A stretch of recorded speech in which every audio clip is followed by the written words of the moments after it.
It's do or die time for the Orange here outside the front steps of Madison Square Garden alongside Caleb Lamb. I'm Mark Sell, and we're getting you set for Syracuse's second round matchup with the 12 seed Seton Hall Pirates. And we're outside the front steps, but Caleb, Syracuse has really got to step it up if it wants to improve its seeding for the NCAA tournament. Yeah, and no team coming into the tournament has really struggled as much as Syracuse, having lost four of their last 5 games.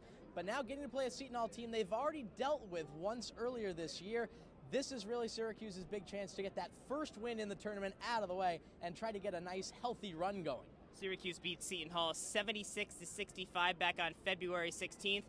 Different time around. This time, again, Seton Hall the 12 seed, Syracuse the 5 seed.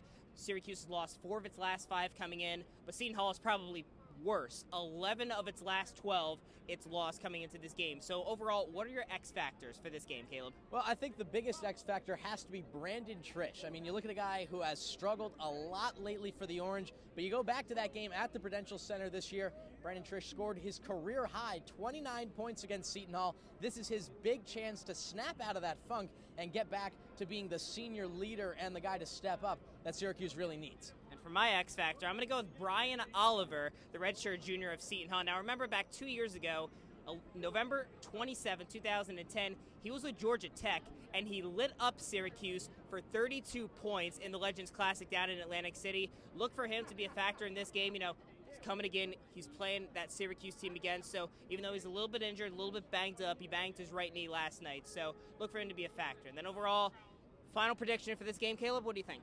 I think you got to go with Syracuse with a 65-52 win. That defense has played very well, but we've seen where teams that, like DePaul's, like Seton Hall's, that have one big scorer, in this case for the Pirates it's Fuquan Edwin, they've been able to get those guys going against the defense. It almost makes it a little bit easier when you have a simplified offense to run against the 2-3 zone. You know what you're trying to do with the ball. The Pirates will try to funnel everything through him, look for him to have a big game, but I think ultimately Syracuse comes out on top. And Fuquan Edwin, the heart and soul of this Seton Hall team. And Kevin Willard, the head coach, after last night's win against South Florida, he basically came out and just said, listen, this is the guy that we lean on to get us going, to give us that spark. As for my prediction, I see Syracuse getting back on track and defeating the Pirates again today. The final score, 75-62. I think Brandon Triche is going to step it up again. He's not going to have a huge game like he did back at the Prudential Center, but I think you'll see him start to get back on track as well. So keep it right here on the Sports Blog. We're going to be keeping you updated throughout the entire week, Syracuse and the Big East tournament, so keep it right here for our content pregame and postgame. And don't forget to follow us on Twitter throughout every single Syracuse game. We're on Twitter at CitrusTV Sports. Alongside Caleb, I'm Mark Sell. We'll see you after the game and throughout the rest of the weekend.